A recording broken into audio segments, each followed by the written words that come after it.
They were, they thought, the Third Reich's racial elite. Men superior to others, ready to do anything for the triumph of National Socialism. Men Hitler could count on to the death. To apply their racial theories, they were prepared to eliminate their adversaries, to decimate the Jewish people, to massacre civilian populations.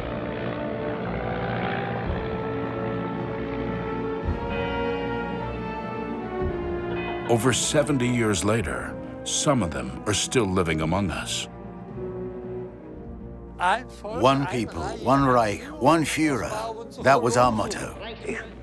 I felt anti-Semitic. We wanted a pure state. No Jews in the Third Reich. This is the story of SS fanaticism, bloodlust, and terror.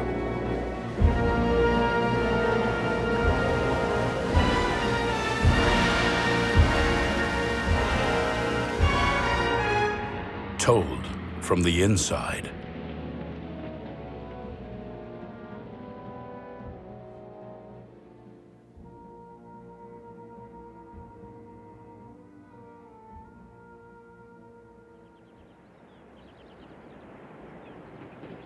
Central Germany, 1933.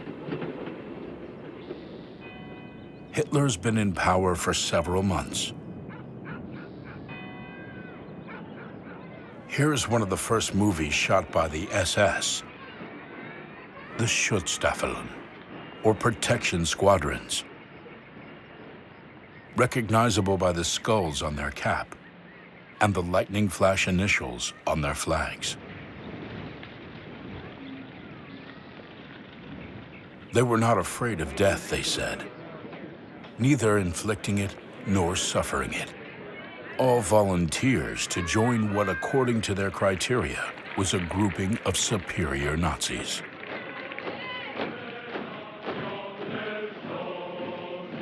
Werner Fulkner is a former member of the SS Death's Head Division. He was 9 when Hitler came to power. Kameraden, die Rotfront und Reaktion erschossen. He still knows by heart the Nazi Party's official song, the Horst Wessel Lied. Mit Bum Bum. Yes. Born in Berlin in 1924, this German lives in the south of England, where he married and made a new life for himself. At the end of World War II, he spent several years an Allied prisoner of war camps because he had been in the SS. The Wehrmacht went like this. No, this. And the SS went like this. What fascinated me was the military aspect. Sharp. Standing to attention. When I said good morning, I clicked my heels. I nodded and said, Heil Hitler. It was really great. The outlook on life was, well, get the job done and finish with. This documentary takes us to find SS members who are still alive, to try to understand the incomprehensible. After several months of research, we discovered over 20 SS veterans living in different countries across Europe. Words that often shock. Some have broken with Nazism, others not. This man is one of them. Kurt Backhausen, age 92. He lives in central Germany. He too was in the Death's Head Division, whose members often worked in concentration camps. What counted for us? First of all, the purity of the person. Who are you? What do you want from life? Secondly, you have a healthy family. You are married.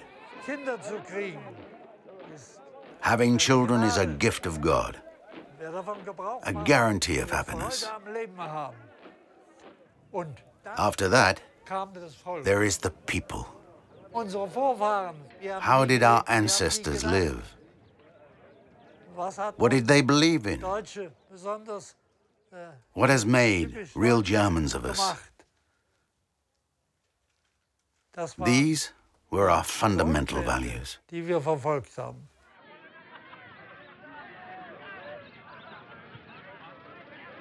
A vanished world, so little like our own, but at the same time, so near. Only 80 years separate us from these young men who embraced fanaticism. To justify themselves, all point to 1918. When Germany lost the First World War, the Versailles Peace Treaty took several border regions away from Germany.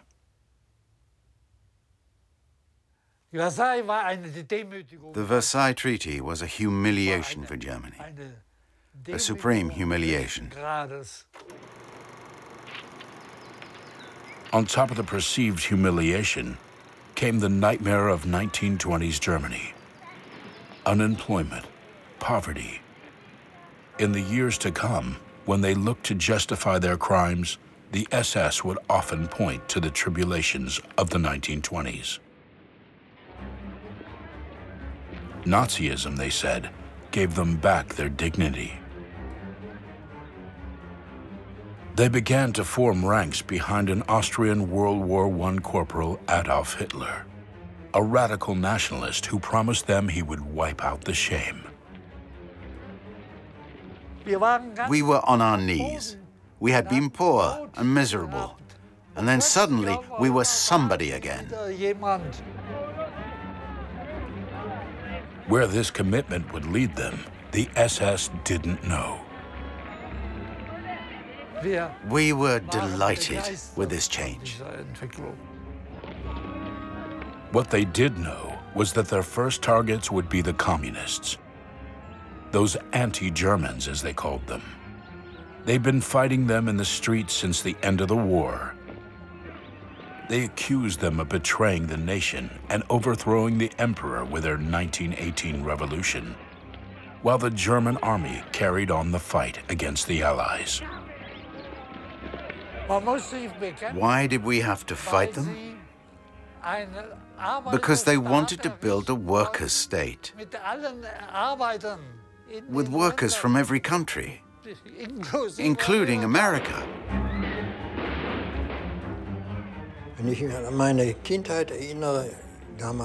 I remember in Hamburg, when I was a child, seeing big demonstrations in the street. My father said, if they get into power, we're screwed. He was talking about the Communist Party.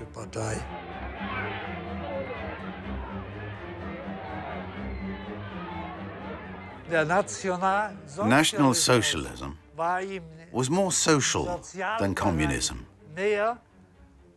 and in political terms was devoted purely to Germany, whereas communism was aimed at the world and was largely run by Jews.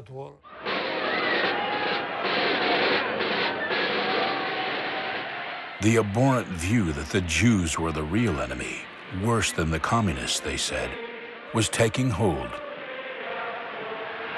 For Hitler, the Jews had profited from the German people's misery. They're hiding everywhere, said his manifesto. Behind the communists who seized power in Russia in 1917, behind the capitalists in New York who pulled the strings of the world economy. For propaganda minister Joseph Goebbels, the hour of the great confrontation was near. Und wenn die jüdischen Zeitungen heute glauben, auf versteckte Drohungen die nationalsozialistische Bewegung einschüchtern zu können, sie sollen sich hüten, einmal Geduld zu Ende sein und dann wird den Juden das freche Lügenmaul gestopft werden.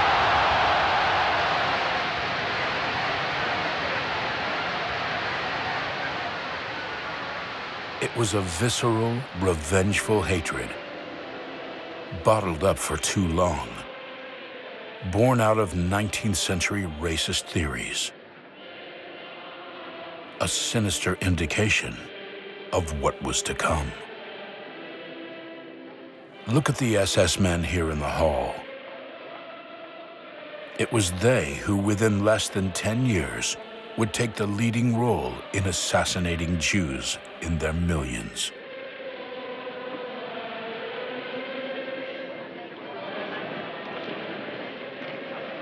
Since their creation in 1925, the SS had been Hitler's bodyguards. They stood out in their dashing black uniforms and could be seen everywhere alongside the party leaders. They wanted to be noticed, to distinguish themselves. I knew it was an elite formation. In other words, they wouldn't take any Tom, Dick, and Harry. I wanted to be part of an elite division.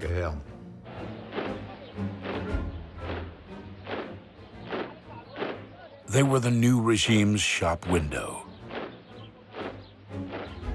New recruits had to be tall, at least 5'6", and young, under 23. No Jewish ancestry.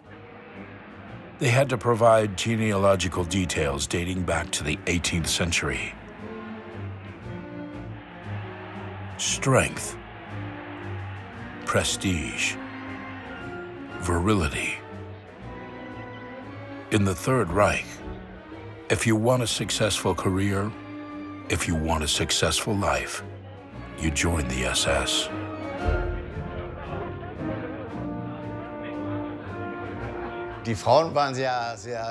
Women were very interested by the idea of getting to know SS men and making friends with them. They were obviously ideal fellows. The SS were very much in demand. Marrying a member of the SS was an honor, of course.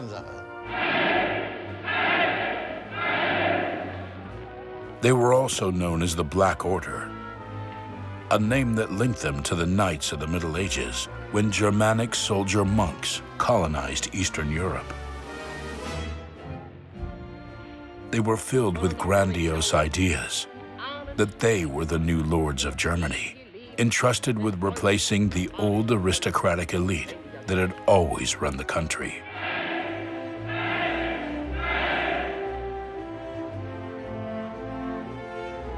Ekkehard Kur is a Protestant minister.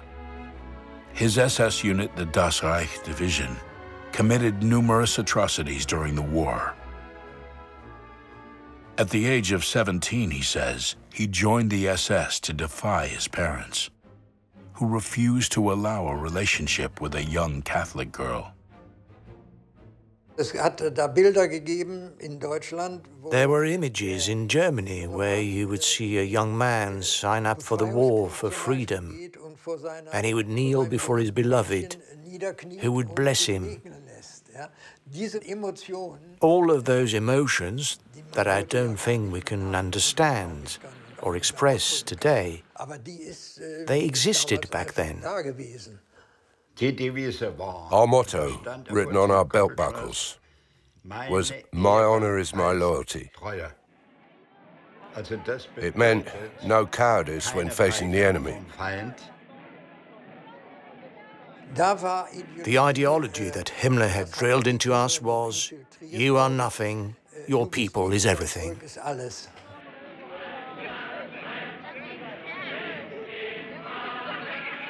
You belong to the nation. The nation is you. You are part of the nation. I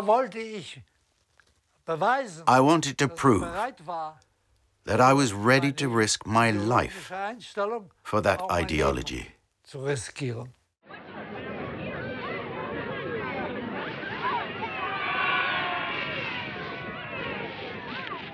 A clan, the intrepid new man, able to remove pity from their hearts. The racial spearhead of the German people, as they saw themselves. This is Heinrich Himmler, their chief, one of the greatest criminals of all time.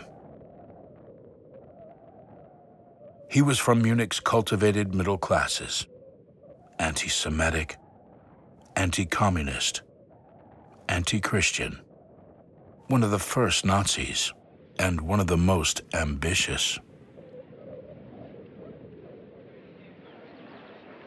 In 1934, Himmler incited Hitler to eliminate his former brothers in arms, the leaders of the SA, the Nazi Party militia. They would call this fratricidal massacre the Night of the Long Knives. Carried out by his SS, this bloodbath consolidated his position at the heart of the regime. At the head of several 100,000 SS members, he managed in the space of a few years to extend his control to all German police. From his young men in black, he demanded total submission. When you are a soldier, you have to carry out orders. You're not there to think. That's how it was. Today it's different. At the time we said, leave the thinking to the horses. They have bigger heads. We weren't telling jokes and having a laugh. Attention, quick march. Left, right. An order was an order. If somebody gave me an order to do, then I do it. Blood and soil, Himmler's new creed. In exchange for their obedience, the SS Reichsführer offered his men a new imaginary world of German mythology and racial superiority. Pursuing the slightest trace of exploitable German history, he created a religion that could replace Christianity, a religion based on race, with its particular beliefs and rituals.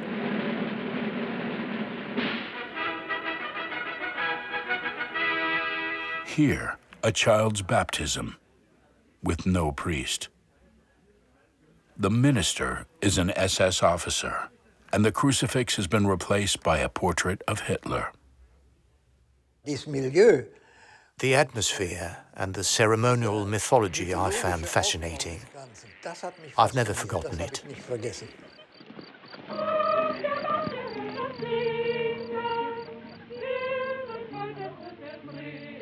The SS were promised healthy, smiling wives.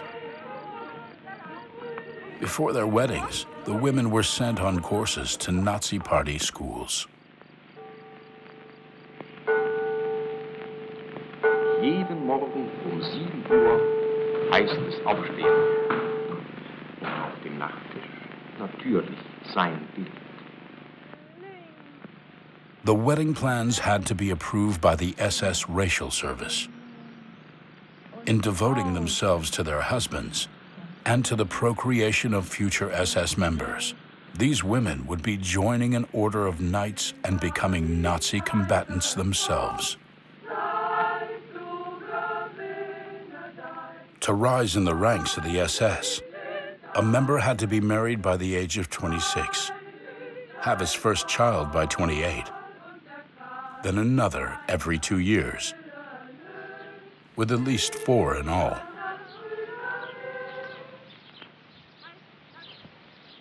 Unprecedented in any previous political organization, Himmler controlled the private lives of its members. Do not be afraid of death, he told them. The individual dies, but through his children, his people will grow beyond life.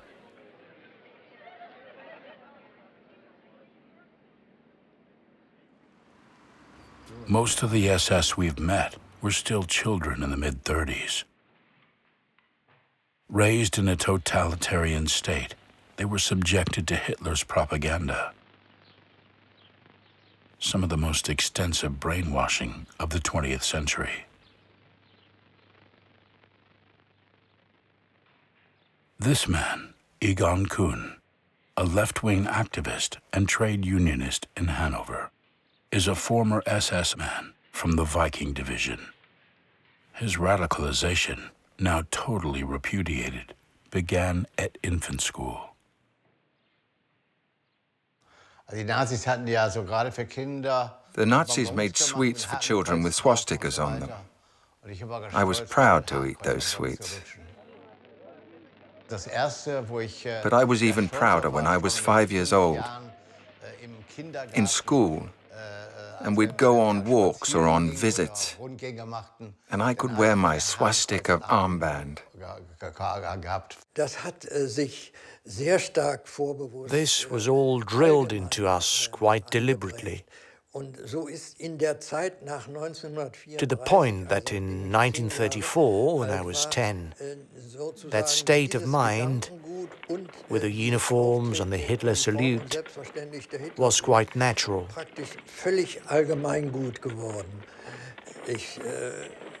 In fact, I didn't know anyone who was opposed to it. Children were being conditioned with insidious fascist ideology and hideously anti-Semitic racism on a daily basis. For Hitler, they were to be regarded as future soldiers of the Reich, with the best of them destined to join the SS. My parents were devastated. I deeply hated Jews. I would never have sat next to a Jew at school. Never. They were quite simply not of our race. Jews were an abomination. Crooks, traitors, lazy, obsessed with money, cutthroats. Well, they were alien to the German people.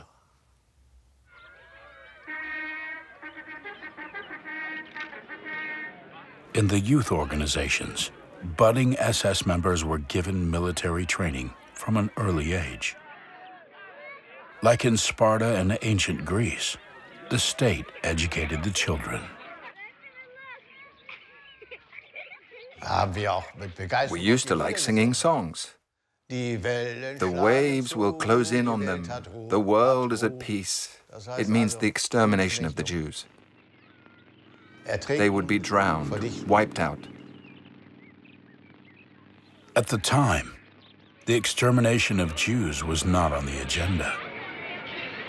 But the barriers were falling, like here at a carnival in Nuremberg, where an effigy of a Jew was hanged from a float.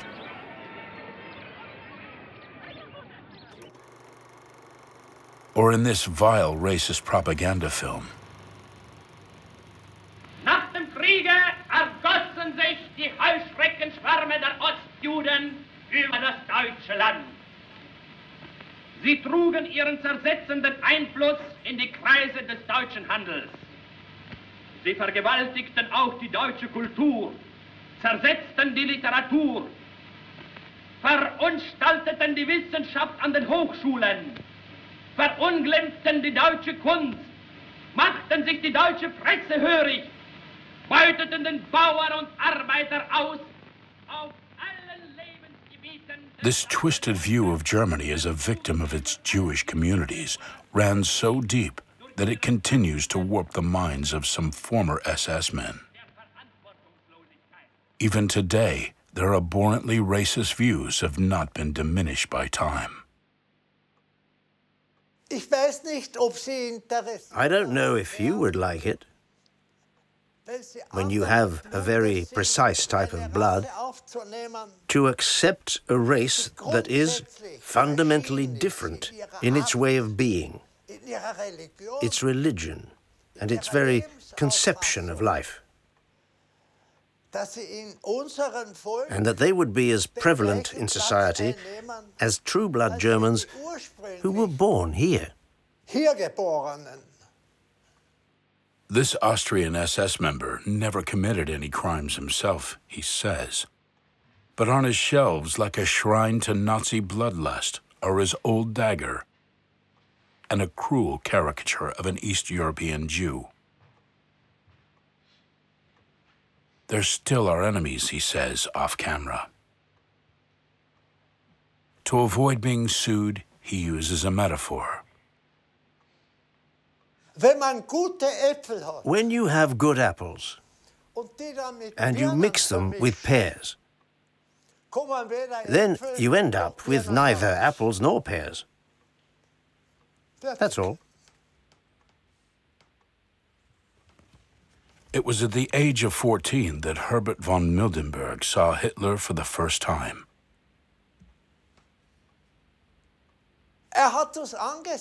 There was something in his eyes when he looked at us, something fascinating. We sang, "We're not going home, we're not going home, before the Führer speaks."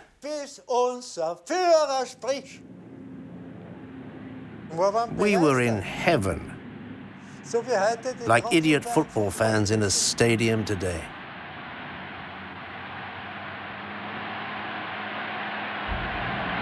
Hitler, the man who would resurrect Germany.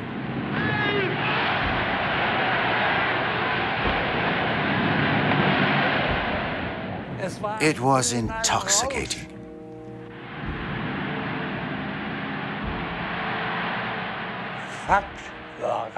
The fact was that 6 million unemployed found work within the space of 5 years.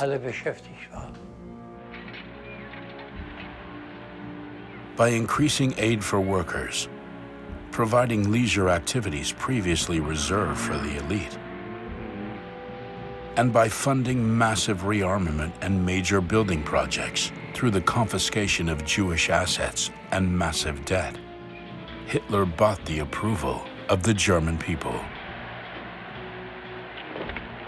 For the SS we met, it was a miracle.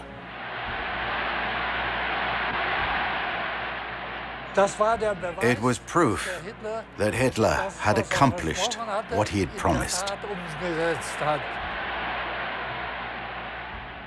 The man had guts. He wasn't a coward. Would you say that Hitler was the man of your life? Yes, 100%. 100%.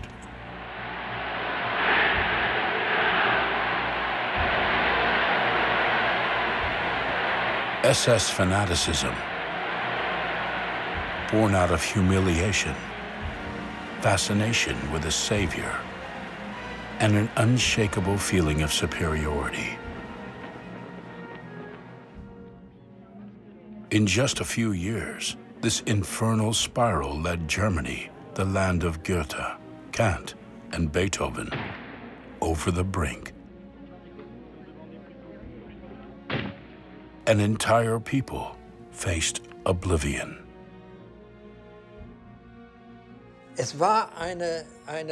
There was a form of ideological blindness. I think the deeply destructive nature of National Socialism was masked at the time by the success it had. Repression began in 1933.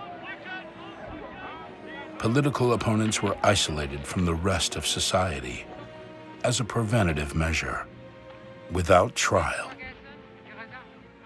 The task was entrusted to the SA, then the SS.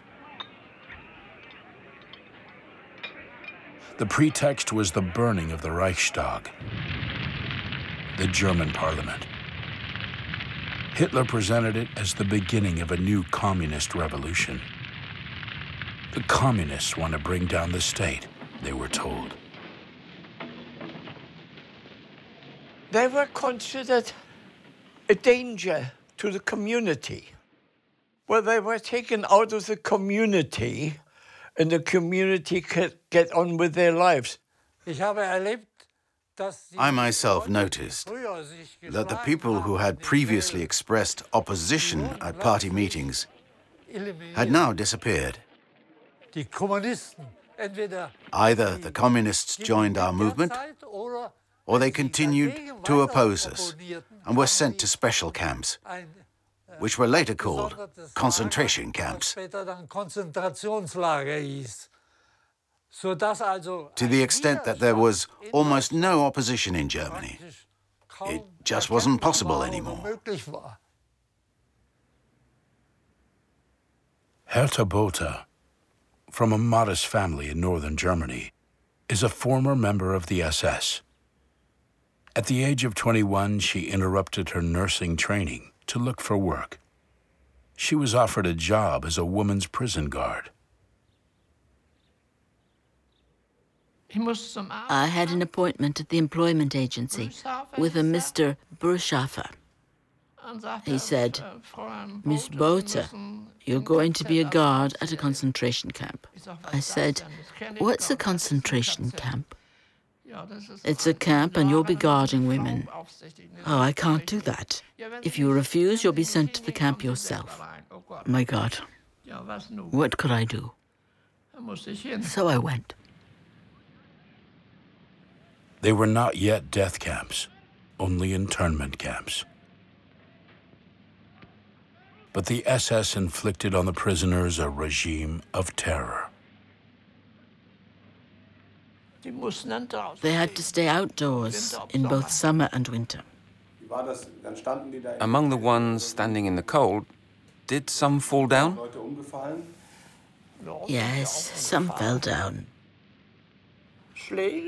from blows, or had to stay on their knees. I don't know. So what did you do when you saw such brutality? I turned away. I didn't look. I couldn't watch that. Herta Botha, who would be sentenced to 10 years in prison after the war, has little to say about the brutality. This photo reconstruction made by prisoners after the liberation shows one of the most common forms of torture at the time. With his hands tied behind his back attached to a rope, a prisoner has to stand on a stool. When he falls from exhaustion, he's suspended by his arms and his shoulders are dislocated.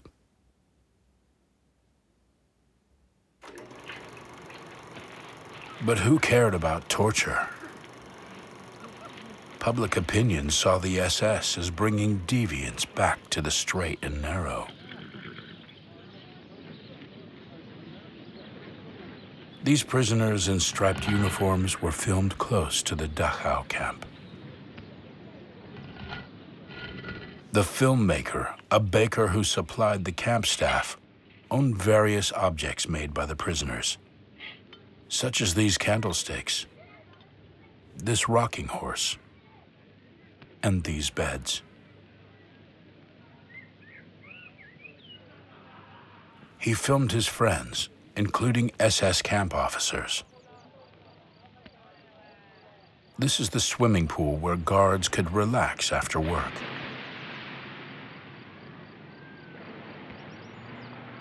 Who could imagine that the prisoners behind the watchtower you see in the distance were going through hell? On the eve of World War II, the SS camps had silenced all opposition. It seemed the camps were opposed by no one. If I'm told to guard prisoners and I'm told to go up on the tower, there's an MG machine gun, and somebody tries to escape, you shoot them. Of course I would.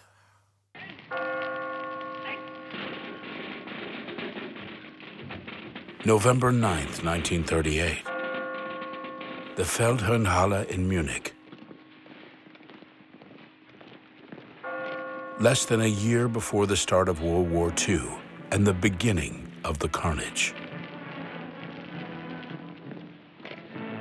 These thousands of SS men are about to live one of the most important events of their lives.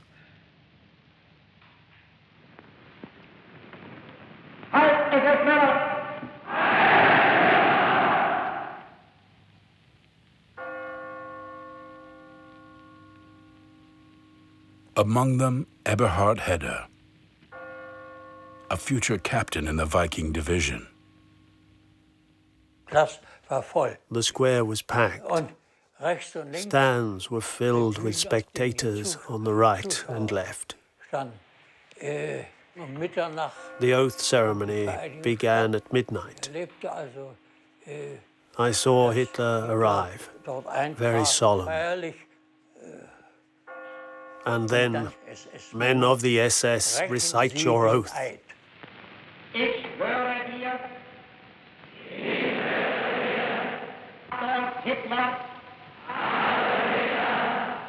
Treue und Tapferkeit. We pronounce the words with our hearts. Ich gelobe dir, Gehorsam bis in den Tod.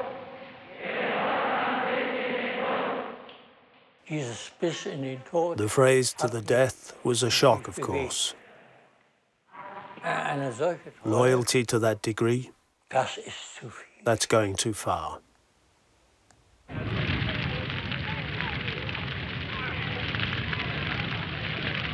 But it was too late. The first large-scale massacre of Jews took place that very night. It would be known as Kristallnacht. Throughout the country, Nazi activists murdered almost 100 Jews, smashed shop windows, and set synagogues on fire.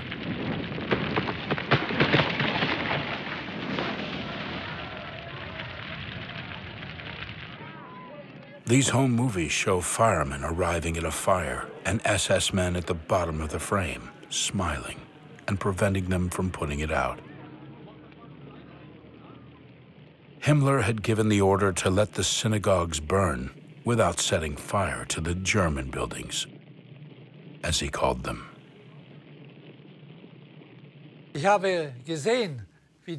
I saw how the windows had been smashed, the shop windows. I saw Jews being taken away, and I saw Jews badly treated.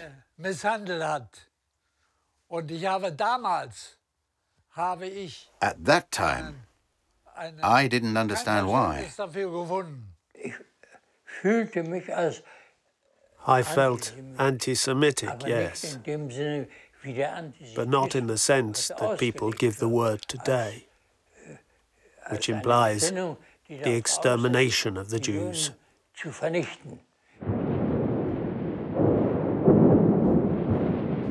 They would soon find out what their vow entailed.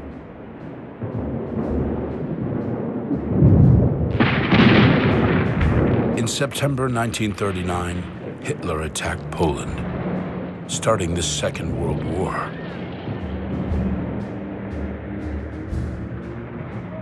On the eve of the offensive, the SS played a crucial role. To justify the invasion, the Führer ordered them to fake a Polish provocation. The SS simulated a Polish attack, a bloody one, on the German border. Dirty work the SS had done since the start, and would do to the end.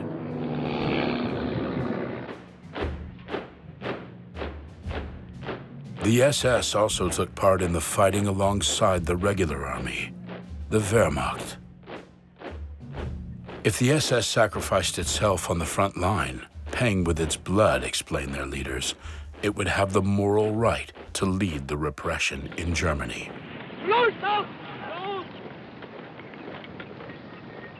To these men destined to fight on the front line, Himmler gave a name: the Waffen-SS, the armed SS. 800,000 men joined the Waffen-SS during the war. They saw themselves as political soldiers, and in the eyes of the regime, they were dependable.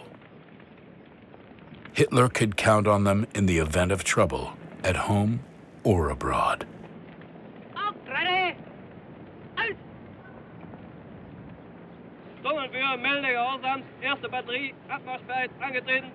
At the time, there was a recruitment advert for armored divisions. The Waffen-SS were armored troops, and for me the term armored troops was fascinating. Here's one of those Waffen-SS, Manfred Diener, age 16. For this baker's son from Thuringia, it was an opportunity for social advancement. With us, there was no sir, lieutenant sir, or yes, captain sir. The relations between soldiers and officers were completely different. An SS officer couldn't order a soldier to dig a hole. He had to do it himself.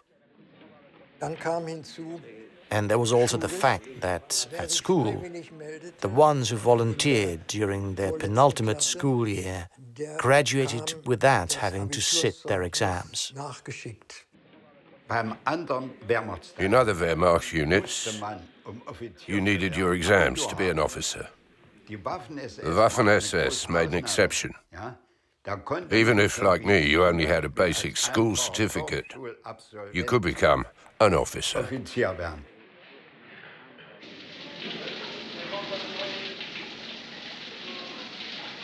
It was an ideal world, a fantasy, a model for the German people to follow.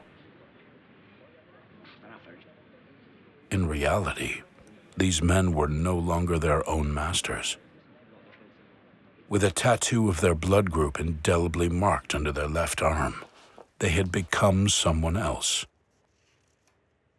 Once inside the Black Order, there was no way back.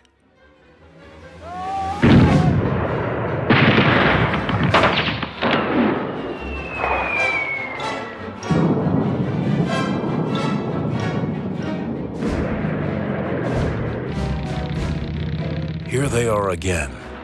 The young Waffen-SS men we saw in a drill at their barracks are now at the vanguard of the invasion of France.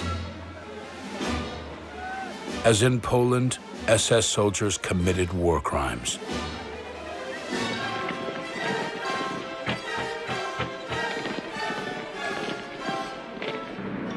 A few months later, they would take part in the invasion of Yugoslavia, then Greece, and above all, in June 1941, the USSR. It was there against Stalin's troops that Himmler's SS would find their special role. The SS chief had given them the order to liquidate Jews, communists, and anyone suspected of opposing the Reich.